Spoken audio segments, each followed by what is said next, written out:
All right, so why don't we go ahead and get this started because we have a very full presentation list today. So thank you, welcome everybody for coming. We can stop this screen share as we get our next slideshow up and running. So welcome. Thank you all for coming to our 2020 reSearch virtual conference. The students here have all worked really hard throughout the course of the semester. And what we are going to be doing today is sharing a little bit about what we've learned and how we've put all of this together. So just a couple of housekeeping things. There is going to be definitely some time for audience participation in here. And so if you can familiarize yourself with the chat box, we're going to be utilizing that to do some question and answer sessions. And each presenter is going to speak for about 10 minutes, and we'll save some time at the end for questions as well.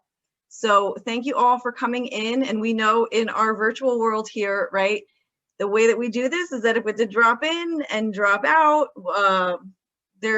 this is the way it is. So we are recording this. We will be putting this up on our website in the next couple of days. We'll make sure the videos are all on there. But if one of the students would like to drop the link to the website in the chat, we would love to see that. So we appreciate you all being here. So let me make sure we've got everyone here. So we can go ahead and move to the next slide, please. So my name is Jess Drass. I am the instructor for this class, and I absolutely love the role that I have at the University of the Arts in Philly, in that I have the incredible privilege of being able to get to know our wonderful art education students over a number of classes. So I teach the professional writing intensive class, I teach creative and cognitive development, and I also teach the research methods class. So go ahead to the next slide. And research is really something that I find very exciting, and I think that there's a lot of different ways that we can look at research, and very specifically, especially as people are learning to become art teachers, I think it's important for us to look at that. Basically, kind of all the art that we do is research. So we start out the semester by asking, what is research? And a lot of times the answers that we get are what? Numbers, stats, all of that kind of thing. And we say, the point of this class is to expand our notion of what could research be. So go ahead to the next slide. So we do a process that I refer to as visual journaling. And so these are our field notes. So we start off the semester by being anthropologists, ethnographers, researchers, studiers of our own lives and our own thought processes. So each week, the students will do readings and do some visual journaling, and we create on our discussion board. And I have to say, something that's really awesome about the virtual learning process is these discussion boards have become a really wonderful place to put it all together. So go ahead to the next slide. We talk about the idea of arts-based research methods. And so we learn a little bit about different ways of both generating data, but also analyzing data through artistic methods. And we really look at the idea that all art making is a form of research. So go ahead to the next slide. So we start off the semester by creating some art around the idea of what do I want to know and what do I want to do with my work. So here's a few examples of that on the next slide. So there's I'll have to put a whole piece on the website with all of the students' amazing visual journaling and arts-based research. So go ahead to the next slide.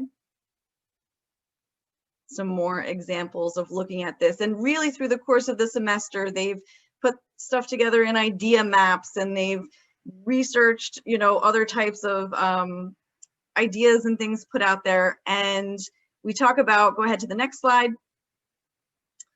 what is the relationship to the researcher and the data? And we look at kind of who's going to be using this research and who's in charge and what are the power differentials and the things that have to go into ethical research. Next slide. And we're looking at this dynamic process that's not just one static thing. It's the interaction between research, our practice, and theory, and how we build all of that together. So what you're going to see today, go ahead to the next slide, is the culmination of an entire semester's work of a lot of, I don't know, right? Deciding what it is we want to study, then looking at, well, why is that important? And why do I want to study that? So we've done a lot of personal journaling and understanding, well, why is this important to me? Then we look at how are we going to study that? What are the relevant questions and methods? Then we do the work, and that looks like all sorts of different things. And what you guys are going to be seeing today is just one small piece of the work, just one small piece of this whole semester's worth of work. Then we look at, okay, so examining and critiquing our own work of what is the so what, right? So what are some things, like why is this important for people to come up with? And with that, let's get ourselves started. So let's see what these so what are and how we're going to put it all together. So on our website, we do have this listed on here, but we're going to take a little journey through looking at how the arts play a role in our everyday life and some different ways of studying aesthetics and abstract thinking.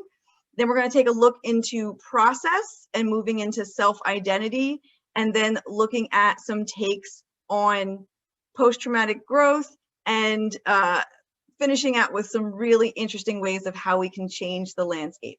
So like I said, you can be certainly typing questions in the chat. We can stop this share for now. Thank you very much. You can be typing questions in the chat as people are going forward. You can also